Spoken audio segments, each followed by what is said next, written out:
I'm going to read from my latest book, which was published in England in August. And it's a collection of essays, so I'm diverting from fiction. My publisher was much more excited about this collection of essays than I was, but, but it is growing on me. So it's a mixture of memoir, history, and reflection. In Zimbabwe, I call myself a public intellectual, and that has been something that got me into trouble, but I was able to use that kind of public intellectual inquiry in this book.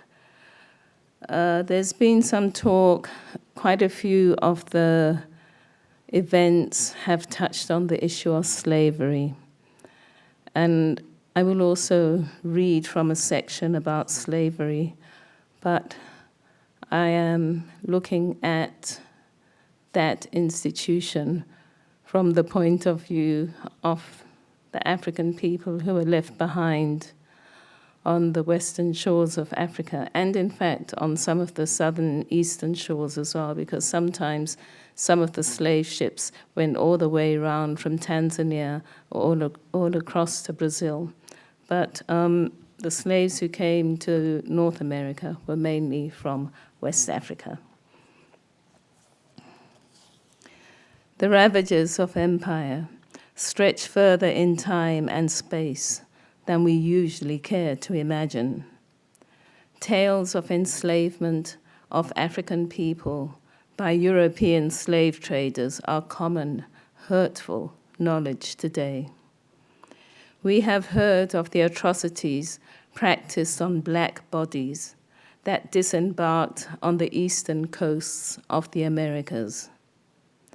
The history of the transatlantic slave trade is the history of empire. Thus, it is preserved and increasingly known. So central to empire was human trafficking in black bodies that its officials kept meticulous records of the human beings it trafficked. On the other hand, much less is known of the destruction this human trafficking inflicted within the homes, communities, and polities from which black bodies were coerced against their will into enslavement. Generations mangled by slavery exist on the Atlantic Ocean's east coast, as well as on the shores of the Americas. The African continent lost large numbers of its population due to the transatlantic slave trade. The figure is estimated at 13 million of the continent's people. Imagine the whole of Sweden's population kidnapped, or Greece's, or Portugal's, then add Slovenia or Latvia. The people ripped from their families for the purposes of unpaid labor in the Americas were amongst the strongest and most able-bodied individuals in their communities. They were people sturdy and healthy enough to stand a good chance of surviving a perilous journey to the slave ports on the African coast. Following that, they would need to withstand passage across the ocean in deplorable conditions, while retaining the capacity to work on arrival in the Americas.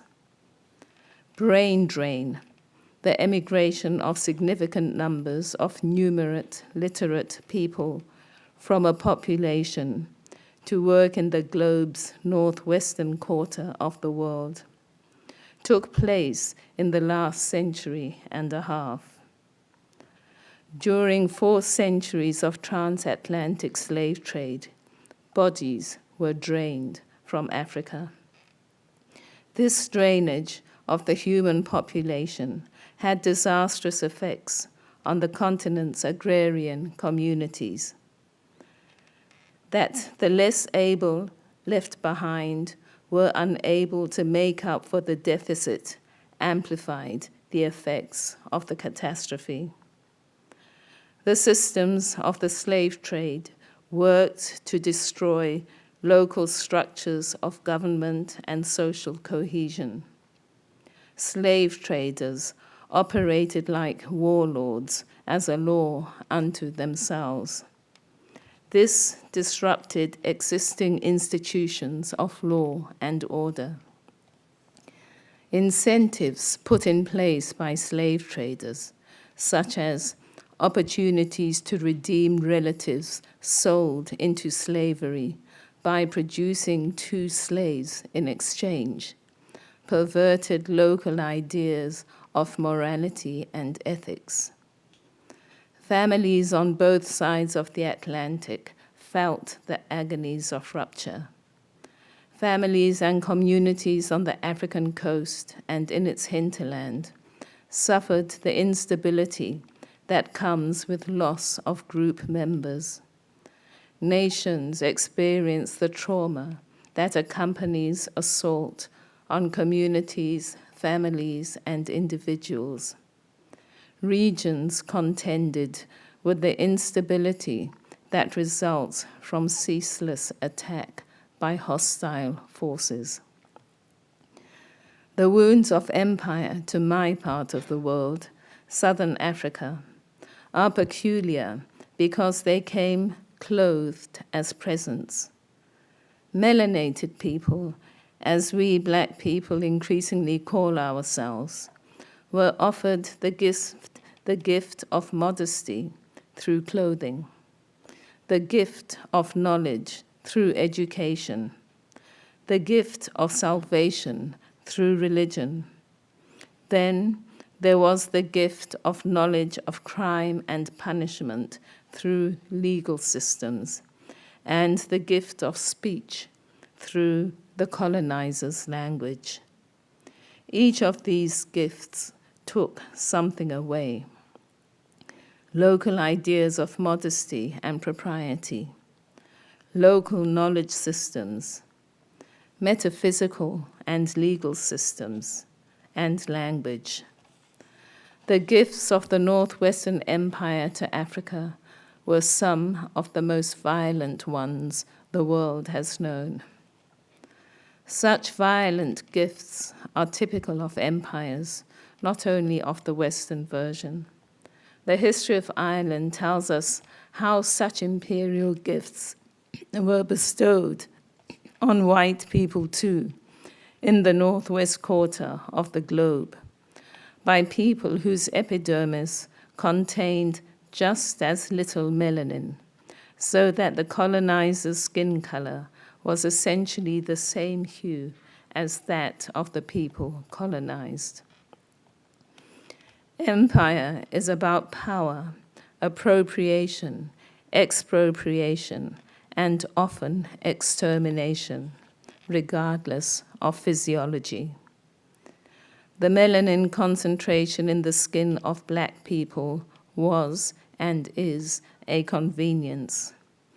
It justified our ongoing subjugation, even as human rights discourse germinated in the halls of world power in the United States of America in the late 1940s, from whence it was exported to the rest of the world, just as colonial violence had been exported centuries earlier. The effect of both colonization and human rights discourse is similar.